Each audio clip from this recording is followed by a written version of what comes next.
ndabashuhuje inshuti zanjye abo nkunda ntazi namwe munkunda mundeba benshi ntituziranye ariko ndabakunda Imana mwijeho umugisha icyampa umunsi umwe nkazababona ako ntago bitwemerera kubera isi cyane cyane ko bamudukurikira mu hirya no hino hatandukanye ariko ndabakunda ndi Fulgence Mutabaruka ni mu kiganiro rifasha ry'umunsi kuri BOPC TV. BOPC TV iravuga ngo bring one person to Christ cyangwa zana umuntu umwe kuri Kristo. Inshingano nkuru dufite ikomeye cyane ni ukubwiriza umuntu ubutumwa bwiza no kumugeza kuri Kristo. Niba warakije ukakira Yesu Kristo menye ko hakiri inshingano dufite yo kubwira abantu Yesu Kristo kwagira neza. Yesu Kristo adusigiye inshingano nkuru dutizindi byose. Dusanga muri Matayo 28:19 ngo mugere umahanga yose mubwiza ubutumwa bwiza abizera mu batize mu izina rya Data wa twese n'Imana n'Umwana n'Umwuka wera kandi uyo muhanga yose mubwiriza ubutumwa bwiza. Rero Imana mwijeho umugisha uyu munsi mu ijambo rifasha ry'umunsi tugiye gusoma ijambo ry'Imana muri Yesaya 50:7 ni ijambo benshi bazi biravuga ngo kuko umwami Imana izantabara yituma ntamwara yituma nkomera mu maso hanjye akamera nk'urutare kandi yuko ntazakorwa n'isoni unsindishiza andi hafi n'uzamburanya duhagararanye twembi umurengezi wanjye ninde nanyegere amena. Yamugiye kwana kuri ijambo rivuga ngo mu ijambo rifasha ry'umunsi kiye kuvuga ijambo rivuga ngo kuko umwami Imana izantabara. Rero birashoboka yuko umunsi wa none nyumva ufite intambara nyinshi cyane kuko turi muri isi irimo intambara n'amakuba. Yewe baravuze ngo umuntu akiri muri iyi si afashe igihe mu ntambara. Umuntu akiri muri iyi si afashe igihe mu ntambara. Iyi si turimo rero tugiramo intambara nyinshi, tugiramo kuba n'ibindi byinshi bitandukanye, ariko cyane cyane umuntu uri mu rugendo ujya mu ijuru waca muri byinshi. Rimwe na rimwe ukiyebuka ukibaza ngo bizagenda bite, amaherezo ibi ngibi ni ayahe.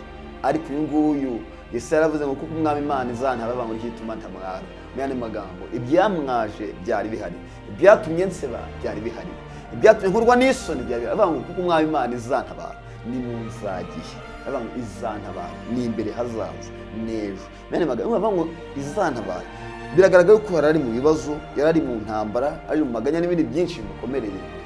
Nkagiye n'ibindi twavuze n'ibyo tutavuze, ariko bavuga ati kuko umwami Imana izantabara yituma ntamwara. Iyo umuntu afite kwizera y'umuringiye ko ejo hazaza ntabwo acibwe intege n'ibyo arimo.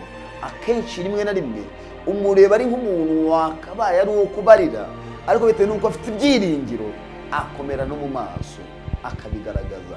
Uyu muntu ntabwo agaragaza amaganya, avuga ati ko rwose nubwo mbabaye ejo nzanezerwa. Mu yandi magambo ntabwo yita ku bibabaza uyu munsi, areba ubutabarwa kuri imbere ejo hazaza. Ibimuteye agahinda bimuriza ntabwo ari byo yitaho, ahubwo amaso yaraye imbere akabona ubutabazi, akavuga ati ko umwami Imana izantabara yituma ntamwara yituma nihebye. Kimwe bituma Satani anezerwa, yakugirira naba kenshi abagira ngo anezeze umutima, ababaza umutima wawe.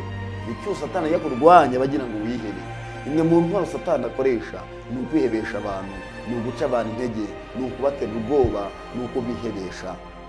Iyo umuntu abifite abasha gutsindwa mu rugendo, ariko igihe cyose umuntu ashize ubwoba nk'intare afite ibyiringiro urugendo rushamo iyene. Avuga ngo umwami Imana izantabara yituma ntamwara yituma nkomera mu maso yanjye akamera nk'urutare. Mu yandi magambo mu maso yanjye ntaho bigaragara yuko ndi uwo kumwara, nubwo nakabaye gukorwa n'isoni ibimwaro byari bihari. Kuko umwami Imana izantabara yituma ntamwara simwaye, ibimwaro byari bihari, ako bitewe n'uko umwami Imana izantabara niringiye by'ejo hazaza. Kuko mbabaye ko ejo hano umunezero ndareba ejo sindebe uyu munsi. Kabubwire ngo jya ureba ejo ntukarebe uyu munsi, kuko ejo ni heza kuruta uyu munsi. Ejo ni heza kurenza uyu munsi. Ubuzima bw'ejo buzaruta ubw'uyu munsi. Mu yandi magambo uko ubayeho biruta uko ejo wari uriho, kandi uko uzabaho ejo bizaruta uko ubayeho uyu munsi.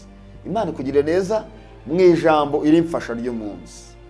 Kuko umwami Imana izantabara nicyo gituma ntamwara. Reka umenye ngo wizere muri aya magambo kandi yature, tangire yature.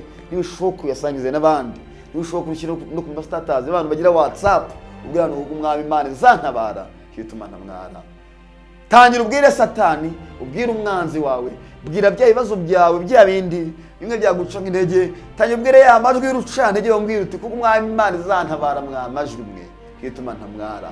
impamvu zo kumwara zari zihari, ariko ndi kureba umurengezi, ndi kubona umutabazi, ndi kubona igihugu cy'amasezerano, ndi kubona ukuboko kw'Imana, ndi kubona ineza y'Imana, ndi kubona imirimo y'Imana imbere, ndi kubona amasezerano y'Imana, ndi kubona kugira neza kw'Imana. Nubwo hari byinshi byari binsebeje, kurwo gupfa abantu baguteza iminsi, umwami Imana izantabara ituma namwara. Imana ikugire neza. Senye mwene data, reka umwongere kwizera, umuha imbaraga, kandi koko akwiza kubana nawe, umugire neza, utakuza kumenye, utakubahe mu izina rya Yesu. Imana ibagire neza kandi bibane namwe uyu munsi wa none.